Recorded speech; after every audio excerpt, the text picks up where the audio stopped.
Le cinéma d'action n'est pas réputé pour la finesse ou la complexité de ses scénarios. Bien souvent, l'histoire est un prétexte à propulser des personnages dans des péripéties qui nécessitent des bagarres, des courses-poursuites ou des fusillades.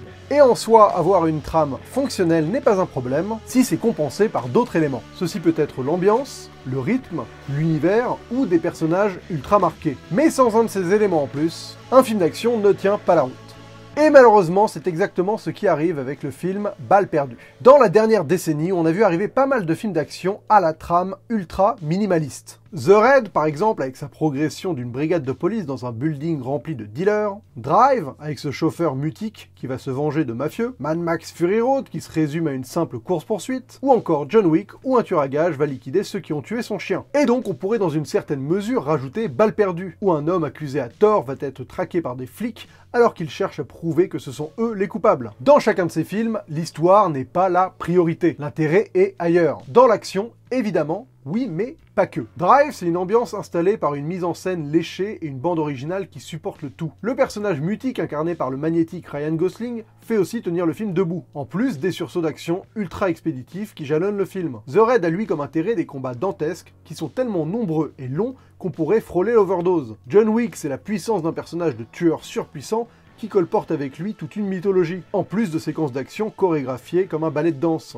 Et Mad Max Fury Road, c'est la présentation d'un univers colportant une multitude d'enjeux et de symbolismes. Le film réussit à parler d'écologie ou de féminisme simplement par le biais d'une course-poursuite. En plus évidemment d'avoir des cascades ultra impressionnantes qui mixent parfaitement cascades réelles et ajouts numériques, le tout étant filmé à la perfection. Et c'est là que Balles perdues cale.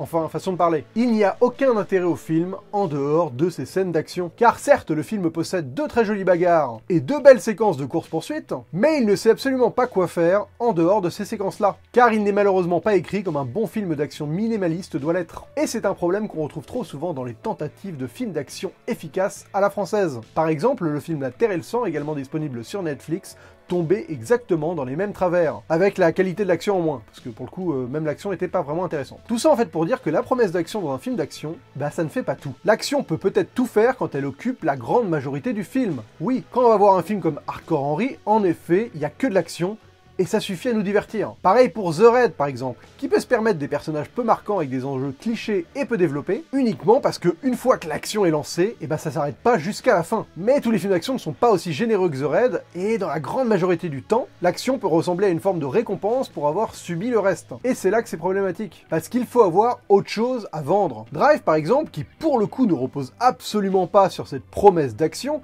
qui donc en quelque sorte est l'opposé parfait de The Raid, et bah Drive, il ne tient évidemment pas sur son rythme ou sur la qualité de ses scènes d'action, mais uniquement sur son ambiance, sur cette idylle ultra chaleureuse qu'on oppose à la violence et à la noirceur du boulot du chauffeur. C'est cette ambiguïté d'un personnage clair-obscur uniquement raconté par le visuel et par la musique qui fait tenir Drive entre deux séquences d'action. Pareil pour cet univers étrange rempli de tueurs à gages qui payent en pièces d'or dans John Wick, en plus de réussir instantanément à iconiser un personnage.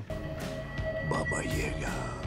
Cette séquence qui introduit le concept du personnage de John Wick lui donne une aura qui comble tous les moments où il ne tue pas des dizaines de sbires dans le film. Mais dans Balles perdues, quand il n'y a pas d'action, qu'est-ce qu'il y a en fait ? Il y a une pseudo-idylle jamais installée et donc jamais exploitée. Il y a une relation pseudo-fraternelle qui n'est ancrée nulle part et ne dégage aucune émotion. Il y a des antagonistes dont les justifications ne seront jamais explorées. Et il y a un personnage principal sans personnalité autre que sa capacité à être un bon mécano. En fait, il n'y a que du remplissage désincarné. Il n'y a pas de thème, il n'y a pas de symbolisme, il n'y a pas d'univers ou de personnages qui nous permettent vraiment de rester dans le film quand celui-ci ne nous propose pas des séquences d'action oui, jouissive. Avoir une trame simpliste, c'est finalement un exercice de cinéma vraiment compliqué. Sans histoire complexe, il faut soit pouvoir noyer le spectateur dans un déluge d'action, mais quand on n'a pas les moyens justement de proposer ce déluge d'action, il faut justement réussir à se reposer sur autre chose pour conserver l'intérêt du spectateur. Et ceci implique des choix forts, que ce soit des choix forts stylistiquement parlant, comme dans Drive, des choix forts en termes de thématique, comme dans Mad Max Fury Road, ou des choix forts en termes de création d'univers, comme dans John Wick. Des relations sommaires entre des personnages qui n'ont pas de proposition d'univers, et en plus filmé sans aucun style particulier, et ben ça ne suffit pas à combler le vide en fait. Si vous reprenez tous les actionneurs un peu simplistes que vous avez aimés, vous vous rendrez compte qu'il y a au moins un élément en plus de l'action, que ce soit par exemple Commando avec le personnage de Schwarzenegger qui est bigger than life, et qui fait d'une certaine manière tenir le film à lui seul quand il n'est pas en train de dézinguer des centaines de sbires, ou à l'inverse par exemple un aspect totalement métaphorique et une vision du mal très atypique dans Assaut sur le Central 13 de John Carpenter. Derrière une trame simpliste, il y a toujours quelque chose en plus. Et malheureusement, dans Balles perdues, eh ben, y a rien en plus. Mais au moins, Balles perdues a le mérite de ne pas tomber dans le second degré. Eh oui, ce fameux second degré à la manière des films, par exemple, de Robert Rodriguez, genre Machete, qui permet de ne jamais s'assumer pleinement. Eh oui, le scénario est nul, mais on est au courant qu'il est nul, hein, on vous le dit qu'il est nul, mais oui, mais le scénario, en fait, ça veut dire qu'il est toujours nul, en fait. C'est pas parce que vous l'avez dit qu'il en devient moins nul. Et ça, c'est une tendance que beaucoup de films ont eu ces dernières années, de désamorcer leurs faiblesses par le second degré et par le côté un peu méta d'en être conscient.